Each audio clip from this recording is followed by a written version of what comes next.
Olá, eu sou Murilo Pereira e esse é o nosso segundo episódio da minissérie Desmistificando o Intestino.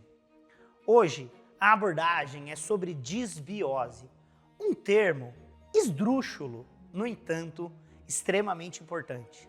O que vem a ser, então, essa disbiose e quais os principais gatilhos para que os indivíduos desenvolvam essa alteração, que não é uma doença, é apenas uma alteração na característica da microbiota. Para que nós possamos desvendar este conceito de disbiose, precisamos dar um passo atrás, entender o que é microbiota. Microbiota intestinal são os micro-organismos que convivem conosco, especificamente as bactérias.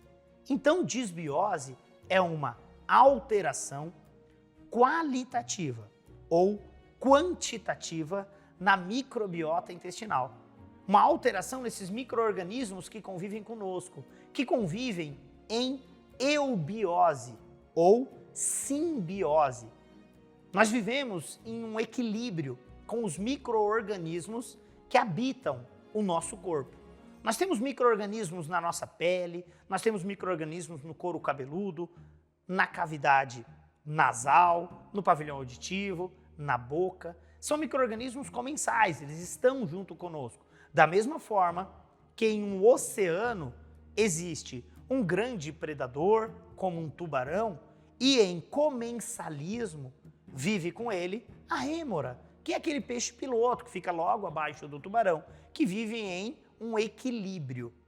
No nosso corpo não é diferente. Nós temos uma homeostase, que é um sinônimo de saúde, quando nós temos uma convivência de micro-organismos no nosso trato gastrointestinal. Quando há uma situação que promove um desequilíbrio nessa homeostase ou na eubiose, isso é chamado de disbiose. E o que vem a ser então os grandes gatilhos da disbiose? O que vem a causar a alteração microbiana? Ouso dizer que isso inicia lá na introdução alimentar. A colonização microbiana, para que nós tenhamos um adequado microbioma intestinal, já inicia dentro da vida intrauterina. As escolhas alimentares das gestantes de suplementação no período gestacional podem influenciar a sinalização ainda na vida intrauterina.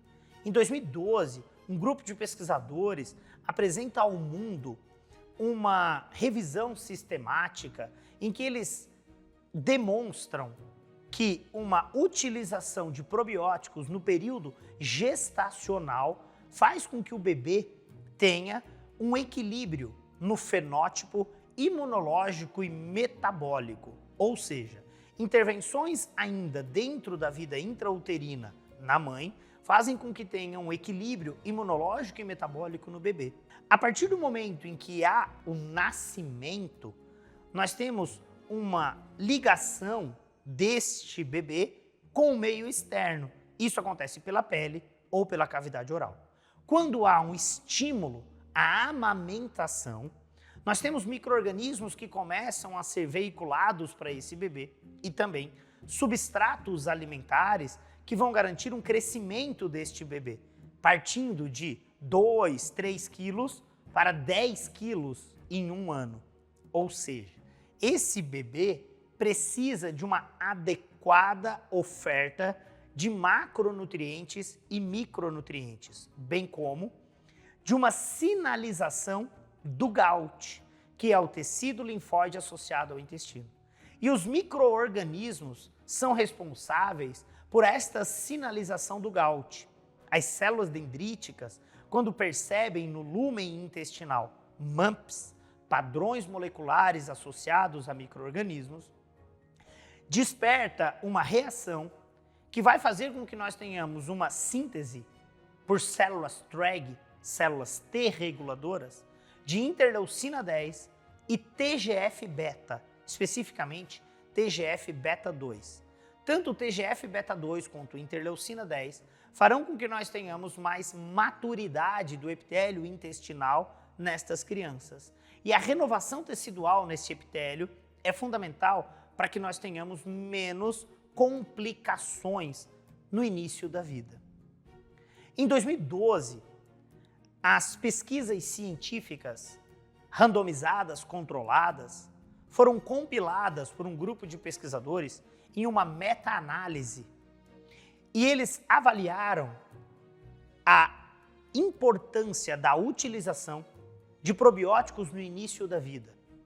Para isso, então, colocaram como critério de inclusão na meta-análise estudos randomizados controlados com crianças prematuras, nascidas até mesmo com peso inferior a 1,5 kg. E aí, como critério de inclusão para a meta-análise, era observada a utilização de probióticos em prematuros, compilando pelo menos 20 estudos randomizados controlados com N de 3.816 crianças. Esta meta-análise apresenta ao mundo uma relevância da utilização de probióticos em prematuridade. E viram que o grupo que recebeu probióticos e era prematuro teve uma redução de 67% de uma manifestação inflamatória intestinal, chamada de enterocolite necrosante.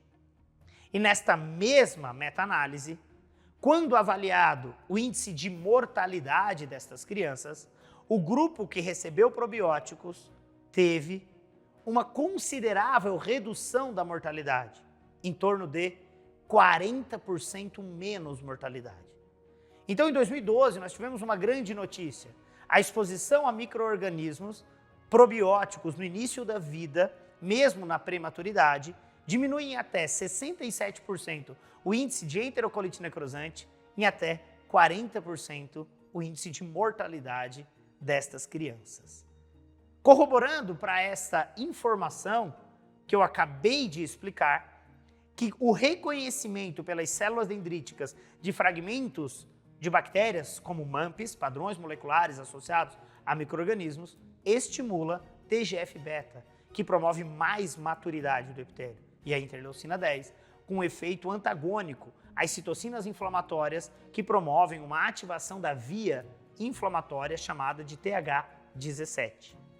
Então, esse mecanismo pelo qual nós estabelecemos um equilíbrio no microbioma começa no início da vida.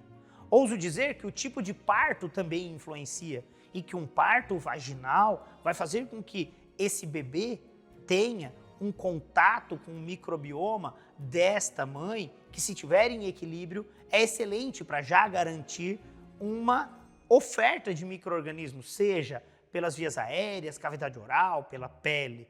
E isso é muito mais importante quando mantida a relação mãe-bebê no início da vida, nos primeiros 100 dias. Então hoje, muito mais importante do que o tipo de parto é saber se existe esse contato no início da vida entre mãe e bebê. Porque já sabe-se que o importante é ter a transmissão vertical, a transmissão mãe-bebê de micro-organismos e a transmissão horizontal, familiares-bebê. É isso que vai fazer com que nós tenhamos um equilíbrio deste microbioma ou desta microbiota e menos disbiose. Então, aqui, explicando as principais causas de disbiose, talvez quando nós temos um bebê que não é amamentado ao peito, que só recebe fórmulas infantis, que são estéreis, nós já vamos ter uma menor colonização por micro-organismos benéficos. Esse pode ser um dos primeiros gatilhos. Na introdução alimentar, quando as escolhas são menos variadas, quando nós temos monotonia alimentar a partir do 6º mês, quando deve ser feita a oferta e a variabilidade alimentar, essa monotonia pode fazer com que nós tenhamos mesmos substratos e menor diversidade da microbiota.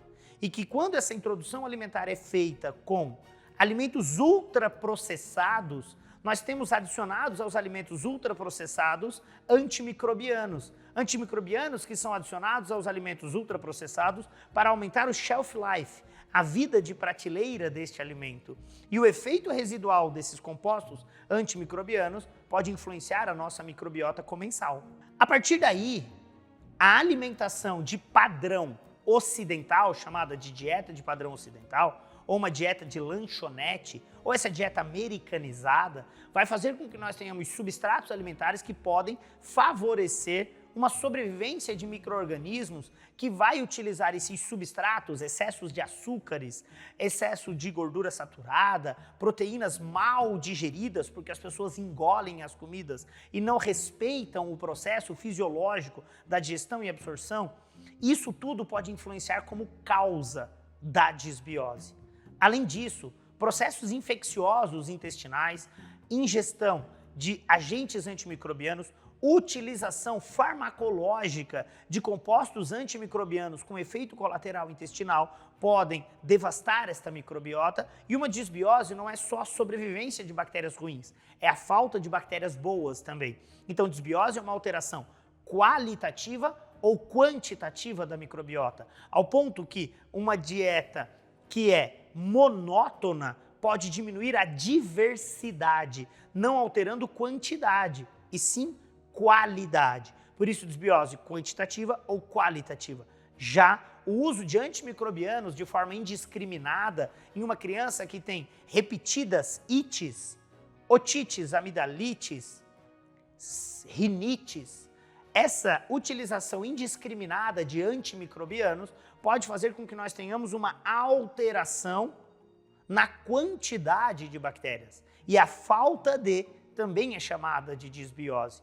E há uma alteração chamada de SIBO, cuja sigla em inglês remete a supercrescimento bacteriano no intestino delgado, onde a letra O é de overgrow, B de bactéria, SI de small intestine.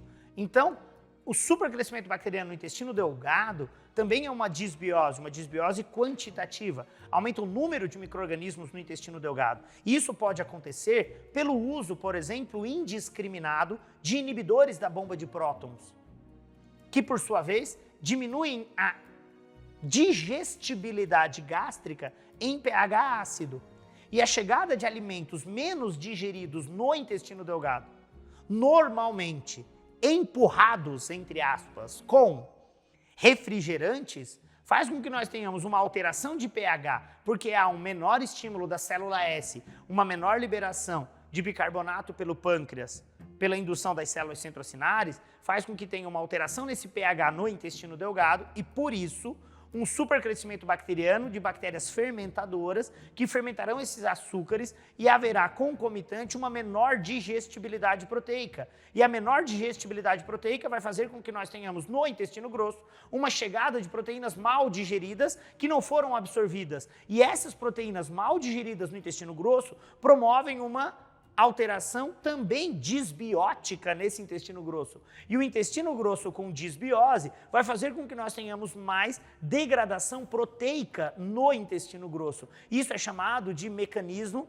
de descarboxilação de aminoácidos mediado por bactérias. E aí uma biodisponibilidade maior de aminas biogênicas, como putrescina, cadaverina, triptamina. E isso favorece a via de conversão de um substrato alimentar fundamental para a síntese de serotonina, que é o triptofano, e o triptofano passa a ser metabolizado por uma enzima produzida por bactérias, chamada de indoleamina 2,3-dioxigenase, e a expressão microbiana de IDO faz com que o triptofano siga para a via das quinureninas.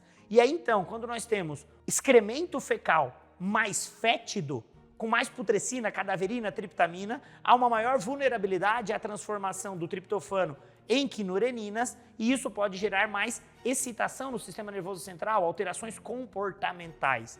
Então é fundamental que nós possamos compreender sobre disbiose, uma alteração no intestino delgado ou no intestino grosso, uma alteração qualitativa ou quantitativa da microbiota, que pode influenciar na biodisponibilidade, por exemplo, de lipopolissacarídeo, um componente da membrana celular de bactérias gram-negativas que podem estar em supercrescimento no indivíduo e faz com que nós tenhamos uma resposta metabólica de adaptação a essa condição de toxicidade, a endotoxemia metabólica mediada pelo lipopolissacarídeo. E o fígado, para se adaptar a isso, reconhece esse LPS como um DAMP, um padrão molecular associado a patógeno. E isso gera uma adaptação hepática chamada de inflamassoma, mediado pela ativação das caspases, a caspase 1, quando há uma ativação do Toll-like receptor 4 ou Toll-like receptor 4. Então, sucintamente, uma disbiose pode levar a gordura no fígado. Por quê? A disbiose, que tem como premissa uma maior sobrevivência de proteobactérias, são bactérias que têm lipopolissacarídeo. Essa endotoxemia induz uma ativação de células hepáticas, as células de Kupffer, no Toll-like receptor 4, que ativa a caspase 1, que leva à ativação do inflamassoma. Então, a resposta de ativação crônica do inflamassoma é lipogênese hepática. E a lipogênese hepática leva à resistência à insulina. Por isso, o nosso intestino não é só um órgão digestivo e absortivo. Quando acometido por uma condição de alteração da microbiota, pode influenciar transtornos comportamentais, metabólicos e até autoimunes.